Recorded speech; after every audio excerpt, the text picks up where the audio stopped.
नमस्कार दोस्तों, आज मैं बात करूंगा एप्पल कंपनी की और बात करेंगे इसके बिजनेस मॉडल की और इसकी स्ट्रेटजीज की कि इसने ऐसी क्या स्ट्रेटजीज यूज की जो आज ये दुनिया का मोस्ट वैल्यूएबल ब्रांड है। एक टाइम था जब एप्पल बैंकरप्सी की कगार पर पहुंच गई थी, बट आज इसका जो मार्केट कैप है वो 2.26 ट्रिलियन है, जो पाकिस्तान के जीडीपी से भी ज़्यादा है। दोस्तों, वीडियो के लास्ट तक बने रहना, आपको काफ़ी सारी लर्निंग्स मिलेंगी इस वीडियो से और आप जान पाओगे कैसे इतना वैल्यूएबल ब्रांड बिल्ड करते हैं और एक्चुअल में एप्पल ने क्या स्ट्रेटजीज यूज की यहाँ तक पहुँचने के लिए, उनको डीप में जानेंगे।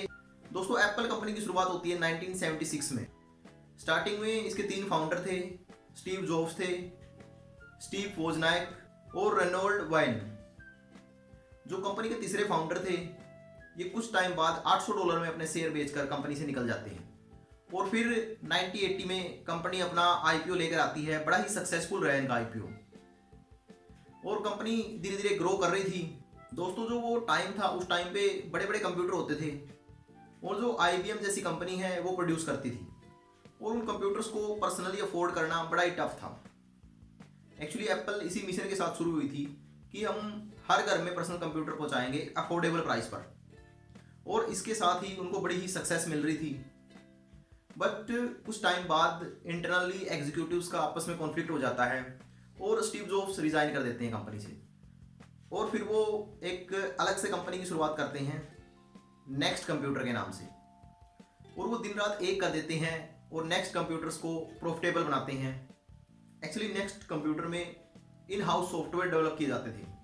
दोस्तों, जो 90s का दशक था, डाउनफॉल स्टार्ट हो गया था, वो एप्पल कंपनी के लिए बड़ा ही टफ था, बड़ा ही स्ट्रगल से भरा हुआ था और कंपनी 1997 तक बैंकरप्सी की कगार पर पहुंच जाती है और यहाँ पर फिर से एंट्री होती है स्टीव जॉब्स की। और उसी टाइम पर माइक्रोसॉफ्ट भी कंपनी को रिवाइव करने के लिए $150 मिलियन की इन्वेस्टमेंट करती है। एक वो टाइम था और एक आज का टाइम है। उसके बाद कंपनी को कभी पीछे मुड़ के नहीं देखना पड़ा। कंपनी कंटिन्यूसली ग्रो करती गई। 2018 में कंपनी $1 ट्रिलियन मार्केट कैप को टच करती है और 2022 में कंपनी $2 ट्रिलियन की मार्केट कैप को क्रॉस कर देती है। दोस्तों, इस नंबर को ऐसे समझिए, जो सेंसेक्स है अपनी, उसमें जो टॉप इंडिया की मोस्ट वैल्यूएबल कंपनीज हैं टॉप 10 में, उनका जो मार्केट कैप है ये उससे भी ज़्यादा है। एक्चुअली दोस्तों, इस कंपनी को यहाँ तक पहुँचाने में एक इंसान का बड़ा ही अहम रोल रहा है जिसका नाम था टिम कुक, जो 1997 में कंपनी को ज्वाइन करते हैं और स्टीव जॉब्स के बाद 2011 में कंपनी के सीईओ बनते हैं। दोस्तों, ये थी कंपनी की हिस्ट्री। अब बात कर लेते हैं कंपनी के बिजनेस मॉडल की और बात कर लेते हैं कि कंपनी को की ग्रोथ में इतनी हाइप कैसे मिली है। स्टार्टिंग में क्या होता था, कंपनी इन हाउस मैन्युफैक्चरिंग करती थी, बट और 1997 के बाद company assets light manufacturing model use करती है, ALMM। इस मॉडल का एक कोर बेनिफिट ये है कि कंपनी को अब मैन्युफैक्चरिंग की इतनी भारी कॉस्ट नहीं उठानी पड़ेगी। बट इसमें जो सबसे बड़ी प्रॉब्लम देखने को मिलती है इस मॉडल में, वो है क्वालिटी। जो प्रोडक्ट की क्वालिटी है वो डिक्रीज हो जाती है, क्योंकि इस केस में कंपनी एवरीथिंग वो आउटसोर्स करेगी। बट इस पे भी एप्पल ने बड़े ही अच्छे ढंग से काम किया और क्वालिटी कंट्रोल की जो अपनी टीम है उसको इतना स्ट्रॉन्ग किया। आप चाहे इनके प्रोडक्ट को यूएसए में यूज़ करते हो, इंडिया में यूज़ करते हो, कहीं पर भी यूज़ करते हो, जो इसके प्रोडक्ट की क्वालिटी है वो सेम देखने को मिलती है, क्योंकि इनकी जो क्वालिटी मैनेजमेंट टीम है वो बड़ी ही स्ट्रॉन्ग है और ये क्वालिटी के साथ कोई कॉम्प्रोमाइज़ नहीं करते। और एक सेकंड रीज़न इसके पीछे, ये एक्सट्रीमली फ्यूचर विजन की बात करते हैं। एक्चुअली आपने देखा होगा, जो आईफोन आप यूज़ करते हो, कभी भी उसमें किसी प्रकार का लैग नहीं आता, कभी वो हैंग नहीं होता, कभी उसकी स्पीड कम नहीं होती।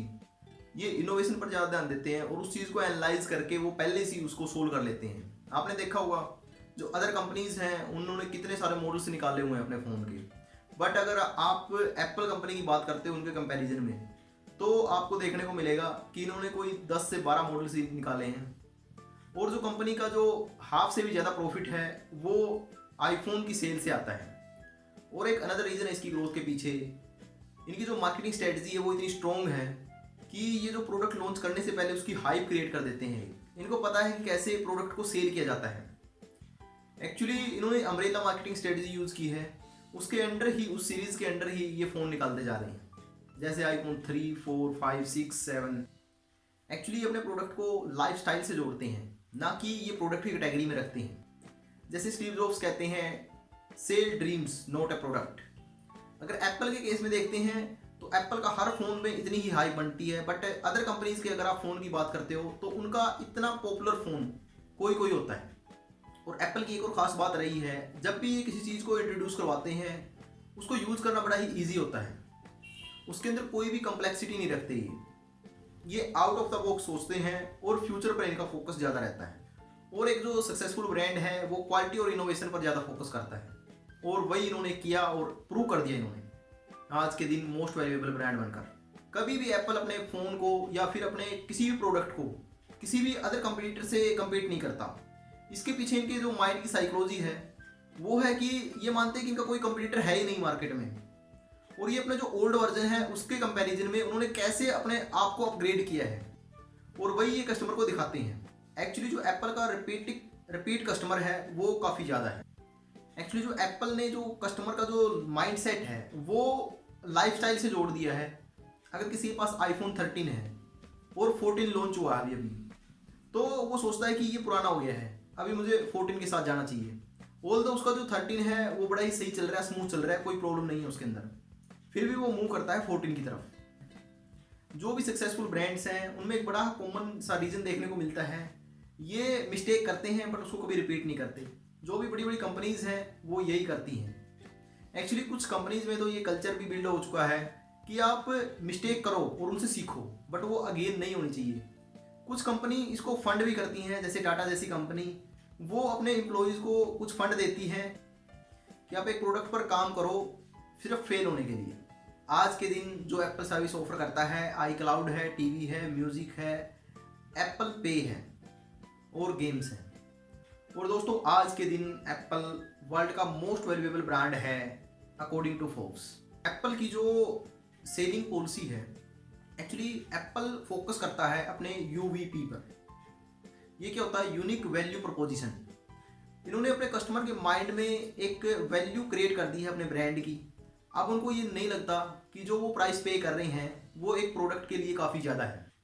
ऑल्दो हम अगर मार्केट में देखते हैं तो उससे भी अच्छे फीचर हमें अदर फ़ोन में मिल जाते हैं उससे भी कम प्राइस पर, बट फिर भी जो उनका कस्टमर है वो उससे भी ज़्यादा प्राइस पे करने के लिए तैयार है, क्योंकि वो एप्पल ब्रांड से कनेक्टेड है, ना कि उनके प्रोडक्ट से। एक्चुअली अपनी यूवीपी बिल्ड करने के लिए इन 5 स्टेप्स का यूज़ कर सकते हो आप। Number 1, define your ideal customer. आपको आइडेंटिफाई करना होगा कि आपकी मार्केट कहाँ पर है, आपको सिर्फ उनको ही टारगेट करना है। नंबर 2 है match the benefits and customer needs, कि जो कस्टमर की नीड है और वो क्या चाहते हैं एक्चुअल में, उसको आइडेंटिफाई करो, उस पर काम करो। अब अगर आप आईफोन के केस में देखा जाए तो फ़ोन यूज़ करने के लिए सबसे ज़्यादा ज़रूरी क्या चीज़ है? ईजी टू यूज़ होना चाहिए, ड्यूरेबल होना चाहिए, बैटरी बैकअप अच्छा होना चाहिए। अगर आज के फ़ोन्स की बात करें तो कैमरा की क्वालिटी अच्छी होनी चाहिए, और एप्पल इन मेजर थिंग्स का ध्यान रखता है। और नंबर 3 है बी स्पेसिफिक, जो आप कर रहे हो और क्यों उसको कंप्लीट नहीं कर पा रहे, ये आपको अपने कस्टमर को कन्विंस करना पड़ेगा।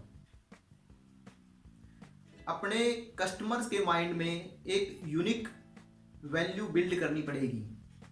एप्पल कुछ अलग नहीं बेच रहा, वो सेम फ़ोन दे रहा है, वही सेम फीचर्स हैं, वही क्वालिटी है, बट उन्होंने अपने कस्टमर को इस प्रकार से कन्विंस किया है कि वो स्पेसिफिक है। अगर एप्पल का प्रोडक्ट कोई कस्टमर उनका यूज़ करता है तो वो प्रीमियम एक्सपीरियंस करता है अपनी लाइफ में, उसको एक अलग नज़र से देखा जाता है सोसाइटी में। उसका जो लिविंग ऑफ स्टैंडर्ड्स हैं उन्होंने उस चीज़ से अपने प्रोडक्ट को कनेक्ट कर दिया है। और नंबर 4 है बी यूनिक।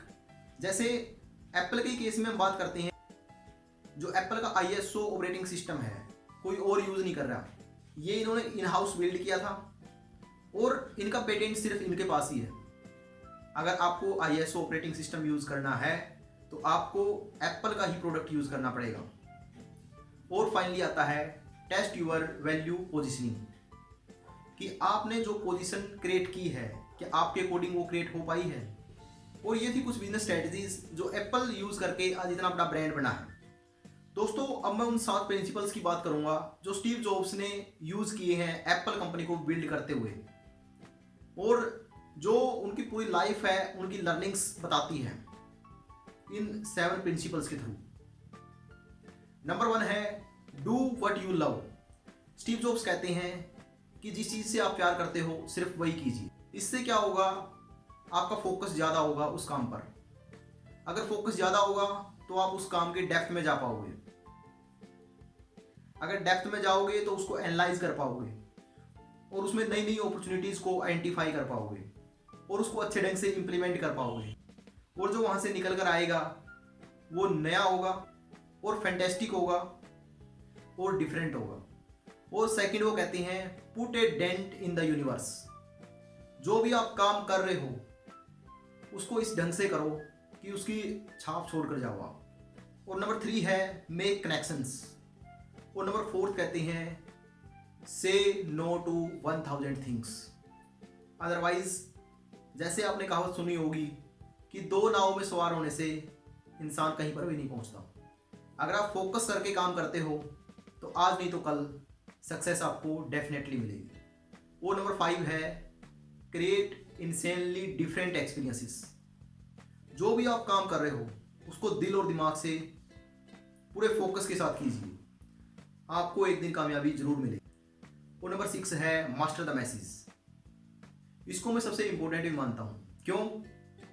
क्योंकि आपके पास अगर कोई आइडिया है, अगर उसका बेस्ट एग्जीक्यूशन नहीं कर पाए तो वो आइडिया वोरेस्ट है। एक वोरेस्ट आइडिया का बेस्ट एग्जीक्यूशन करने से उसको भी सक्सेसफुल बनाया जा सकता है, ऐसा स्टीव जॉब्स का मानना है। अदरवाइज एक बेस्ट आइडिया भी व्यर्थ है अगर आप उसको इम्प्लीमेंट नहीं कर सकते। और 7 है इनका sell dreams not a product, जिसकी हमने पूरी वीडियो में बात की है। कैसे एप्पल ने अपने प्रोडक्ट को लाइफस्टाइल से कनेक्ट किया है। आज लोग एप्पल के प्रोडक्ट को देखते हैं रेदर देन उसके प्राइस को। दोस्तों ये 7 प्रिंसिपल्स थे स्टीव जॉब्स के और मैं हाईली रेकमेंड करता हूँ आप अगर बिजनेस करते हो या फिर करना चाहते हो तो आपको ये बुक एक बार ज़रूर पढ़नी चाहिए, क्योंकि इससे आपको काफ़ी सारी लर्निंग्स मिलती हैं। जिस चीज़ को हम पर्सनली एक्सपीरियंस नहीं कर सकते उसको लर्निंग के थ्रू हम एक्सपीरियंस कर सकते हैं। धन्यवाद दोस्तों, उम्मीद करता हूँ आपको वीडियो अच्छी लगी होगी और आपको कुछ सीखने को मिला होगा। और ज़्यादा से ज़्यादा शेयर करें। जो भी आपके भाई बंधु बिजनेस करना चाहते हैं या कर रहे हैं उनको इस वीडियो से कुछ ना कुछ सीखने को मिले। दोस्तों वीडियो को लाइक कर दें और अगर चैनल को सब्सक्राइब नहीं किया तो चैनल को एक बार सब्सक्राइब कर लें।